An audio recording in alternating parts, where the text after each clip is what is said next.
On va parler emploi d'une manière un peu détournée avec Alexandra Tressos-Le Dauphin, au boulot Chaumette. Oui, c'est comme ça qu'elle s'appelle, c'est son surnom. Bonjour Alexandra. Bonjour Christophe.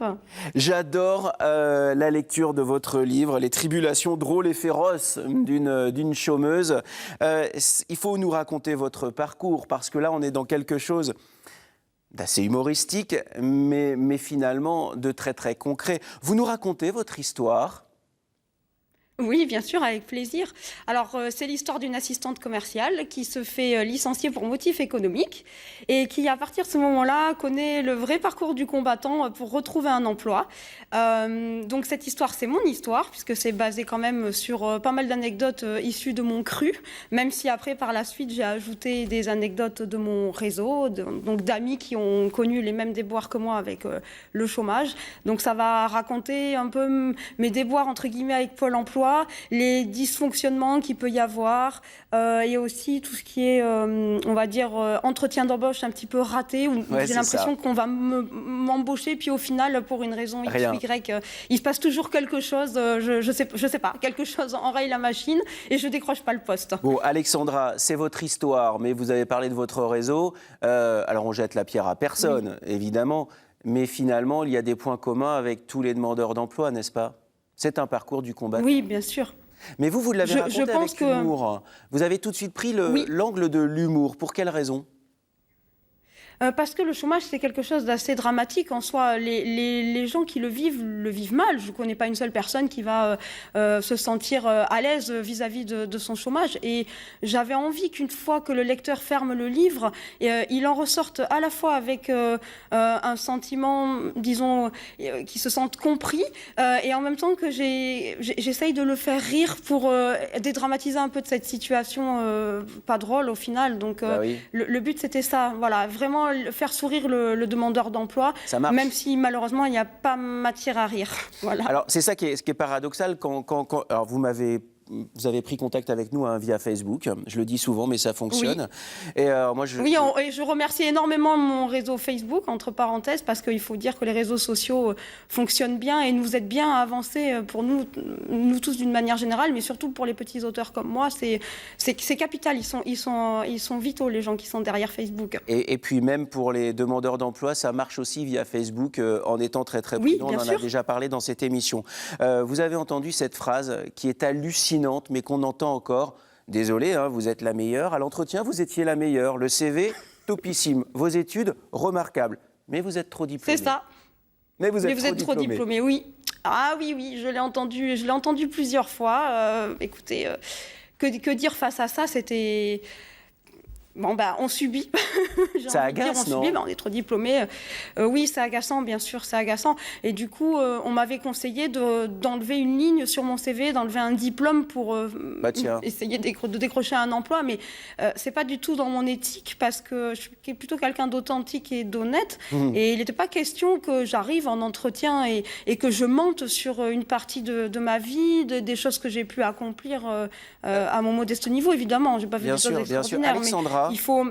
Oui. Alexandra, vous vous êtes appelée Chaumette. Alors, j'ai juste une question qui m'a un peu traversé l'esprit, parce que j'ai beaucoup d'exemples dans mon entourage. En fait, vous avez décidé de chercher un emploi après une grossesse. Est-ce que c'est plus compliqué quand on est femme de trouver un emploi ? Parce que ça existe encore, les employeurs qui disent « Ah ouais, mais vous êtes une femme, si vous faites un deuxième enfant, moi, ça va me poser problème. » Inconsciemment, vous l'avez ressenti, ça, ou pas ? Alors... Non, je ne l'ai pas ressenti, mais par contre, je pense que c'est vrai. Je connais des gens, effectivement, qui m'ont raconté ce genre d'histoire. Alors, personnellement, je ne pense pas que ça a été un frein. En tout cas, les employeurs ne l'ont pas formulé tel quel. Mais par contre, oui, je pense que ça doit gêner certains employeurs, effectivement. Bon. Et puis, on vous a fait des propositions farfelues, vous en avez parlé. Lesquelles, par exemple ? Alors, moi, j'étais assistante commerciale, je vendais des formations sur un logiciel de défiscalisation immobilière et on m'a proposé d'être vendeuse en poissonnerie. Bah, et alors? Donc là, bon, c'est un petit peu compliqué.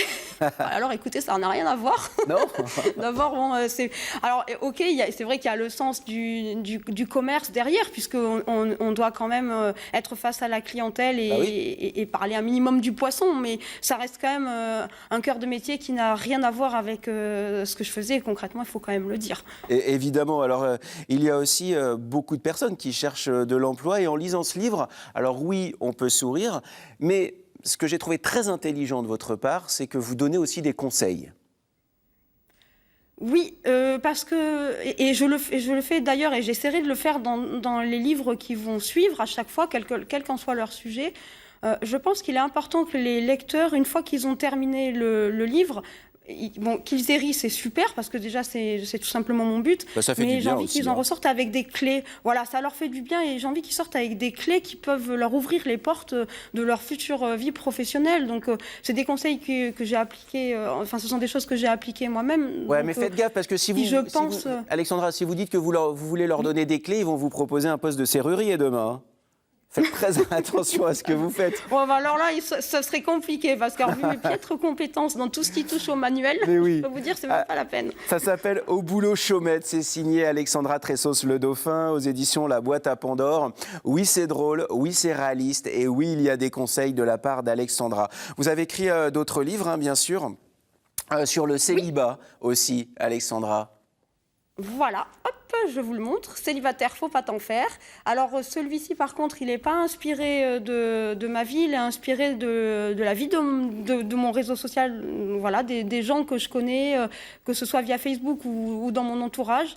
Et j'ai organisé un grand brainstorming et les gens m'ont révélé leurs anecdotes les plus croustillantes. Après, j'ai fait un petit mix de célibataires, exactement. Et j'ai fait un petit mix de tout ce qui m'a semblé juste aberrant. C'est marrant et, pareil, c'est drôle aussi. Ça s'appelle Célibataire, faut pas t'en faire. Voilà.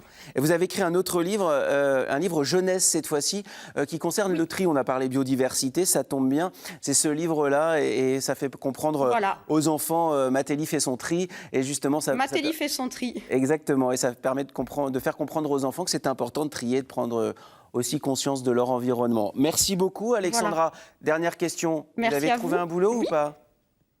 Absolument. J'en ai même deux, en fait, puisque j'ai créé mon auto-entreprise et en même temps, je suis salariée à temps partiel d'une société. Bravo à vous. Merci beaucoup, Alexandra. Merci. Revenez nous voir quand vous voulez, d'accord? Avec plaisir. Merci beaucoup. Très belle journée. Au revoir.